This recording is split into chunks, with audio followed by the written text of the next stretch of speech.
Triber வண்டி steering rack வந்து மாற்றுறோம். வண்டியில் என்ன கம்ப்ளைண்ட்னு பார்த்தீங்கன்னா, வண்டி ஒன் சைடாக வந்து இழுக்குது, புல்லிங் ஆகுது அப்படின்னு சொல்லிட்டு கஸ்டமர் கம்ப்ளைண்ட் கொடுத்துருந்தாரு. நம்மளும் சரி என்னன்னு செக் பண்ணி பார்த்தா அந்த ராடு வந்து பெண்ட் ஆயிருக்கு. பால் தாண்டி வர ராடு வந்து பெண்ட் ஆகிருக்குது, பார்த்தாவே தெரியும். மேலேருந்து பார்த்தா ஸ்ட்ரெயிட்டாக இருக்குது, அந்த பக்கம் வந்து பார்த்தா பெண்ட் ஆகிருக்கு. இந்த ஸ்ட்ரெயிட்டாக வராமல் அந்த இடம் பெண்ட் ஆகிருக்கு. இதுதான் வந்து இதில் கம்ப்ளைண்ட்டு. இதை அப்படி ஆப்போசிட்டில் காட்டுற பாருங்க. இது வந்து பார்த்தா தெரியும், நல்லா ஸ்ட்ரெயிட்டாக இருக்குது. இது எண்டு மட்டும் புதுசு மாற்றலாம். மாற்றியும் ப்ராப்ளம் அரெஸ்ட் பண்ண முடியல, ப்ராப்ளம் திரும்ப இதில் இருக்குது அப்படின்னா திரும்ப கழட்டி மாட்டுற மாதிரி செலவு நமக்கு இருக்குது, அதிகமாகும். அதனால் ரேக்கே மாற்றிடுறோம் நாங்கள். ரேக்கு புது ரேக்கு வாங்கினோம்னா இந்த ப்ரைஸ் பாருங்கள்.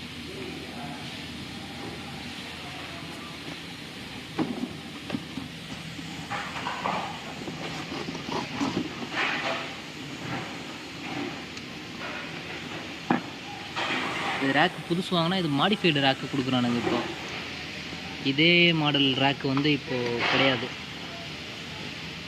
இந்த இதில் பார்த்தீங்கன்னா தெரியும், இது மவுண்டிங்காக வர கிளாம்ப் எப்படி இருக்குன்னு சொல்லிட்டு. இது எப்படி இருக்குங்க, ரெண்டுமே டிஃப்ரெண்ட் ஆகுது.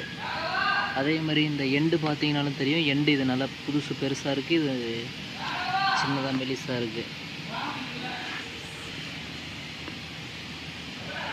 இது எல்லாமே வேரி ஆகுது. இது ஏதோ அப்டேட் வெர்ஷன் போல், ஏதோ இதை மாடிஃபை பண்ணிருக்காங்க போல். இதில் இதுக்கு போகிற நம்ம கப்பும் வேரி ஆகுது. கப்பும் இதில் வந்து செட் ஆக மாட்டேங்குது. ஏன்னா இதோட டயா வந்து பழசில் சின்னதாக இருக்குது, புதுசு வந்து டயா இதில் பெருசாக இருக்குது.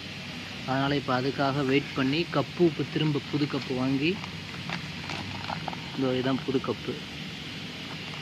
இது கப்பும் இப்போ புதுசு போடணும். இதுக்கு போல்ட்டும் செட் ஆகலை.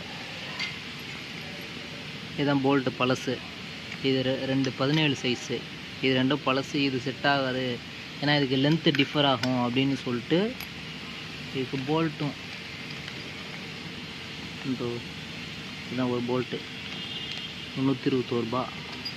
இதுக்கு நல்ல லென்த் அதிகமாக இருக்க போல்ட்டு பார்த்தீங்கன்னா தெரியும், 2 போல்ட்டும் எவ்வளோ லென்த் வருது அப்படின்னு சொல்லிட்டு.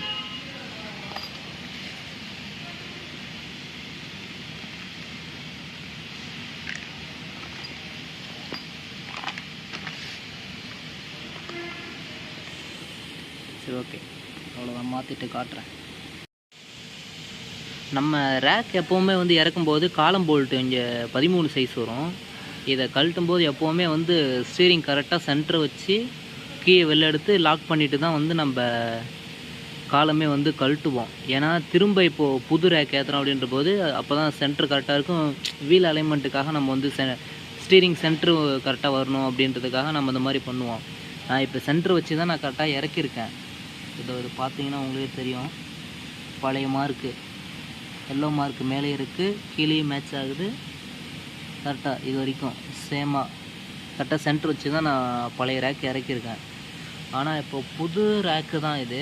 நான் ஏற்கனவே ரேக்கு மாற்றிருக்கேன், ஆனால் பார்த்துருக்கேன் கரெக்டாக சென்டர் தான் வச்சு தான் கொடுப்பாங்க.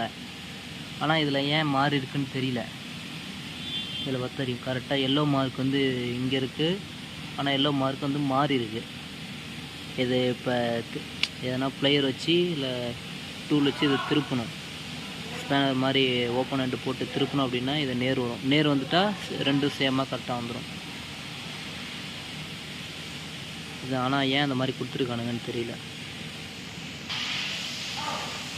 சென்டர் பண்ணிட்டேன், பார்த்தீங்கன்னா தெரியும், ரெண்டுமே சேம் பொசிஷனில் இருக்கும். மார்க்கும் கரெக்டாக மேட்ச் ஆகிற மாதிரி இருக்கும். ஏன்னா அந்த மாதிரி வச்சா தான் நம்ம வந்து ஸ்டீரிங் கரெக்டாக சென்டர் நிற்கும். நம்ம இதை மாட்டுறதுக்கும் ஈஸியாக இருக்கும். அந்த மேலே வந்து லாக் மாதிரி வந்து உட்காரும், அது லாக் பண்ணுறதுக்கு நமக்கு அப்போ தான் கரெக்டாக ஃப்ரீயாக இருக்கும்.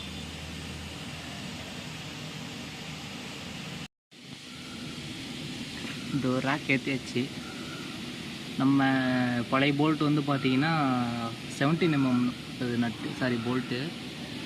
ஆனால் இது வந்துட்டு 18 mm. பழசு வந்து சின்ன சைஸு. இதுக்கு வந்து புதுசு வந்து 18 mm கொடுத்துருக்கான். ரெண்டுத்தையும் பக்காவாக டைட் பண்ணிடுச்சு.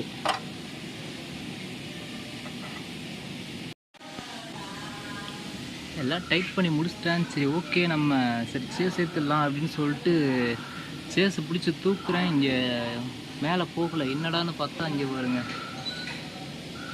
ஸ்டீரிங் நம்ம காலம் போல்ட்டு போகிற இடம் இங்கே மேலே போயிட்டு முட்டிச்சு.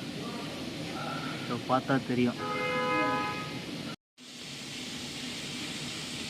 இது அவ்வளோதான் முடிஞ்சுது. ரேக் ஏற்றி ஃபுல்லாக டார்க் அடித்து வண்டி இனி இறக்க வேண்டியதான். வீலும் ஏற்றிட்டேன். நம்ம வண்டி கஸ்டமர் பார்த்திங்கன்னா எலியால் ரொம்ப விரக்தி ஆகிட்டார் போல். எலி வரக்கூடாதுன்னு சொல்லிட்டு அந்த சேஸ் ஃபுல்லாக பாருங்க இது போல் கம்பி கட்டி வச்சுருக்காரு. மெஷ்ஷு இது ஃபுல்லாக ஃப்ரண்ட்டு வரைக்குமே ஃபுல்லாக கட்டி வச்சுருக்காரு. பார்த்தா தெரியும். ஆனால் இவ்வளோ தூரம் வேலை பார்த்தவர் இந்த கேப் வழியாக என்ஜின் கம்பார்ட்மெண்ட்டுக்கு போயிட்டு எலி கடிக்கும்னு அவர் நினைக்கல போல். இவ்வளோ வேலை பார்த்து இதில் என்ன யூஸ் எனக்கு ஒன்றும் புரியல. இது எதனும் ரோட்டில் போகும்போது எதுவும் கல் அடிக்காமல் இருக்கும் அப்படின்னு சொல்லிட்டு போட்டிருக்காரா எனக்கு ஒன்றும் புரியல. அப்படியே எலி போகும் அப்படின்னாலும் இந்த வழியாக எலி ஏறி போயிடுமே. ஆனால் எனக்கு தெரிஞ்சு வேறு என்ன பர்பஸ் இதில் இருக்குதுன்னு தெரியல. மோஸ்ட்டாக இந்த மாதிரி மெஷ்ஷு போடுறாங்க அப்படின்னாவே எலிக்காக தான் போடுவாங்க. இந்த இடத்துல இப்போது எலி ஏறி கண்டிப்பாக போவோம்.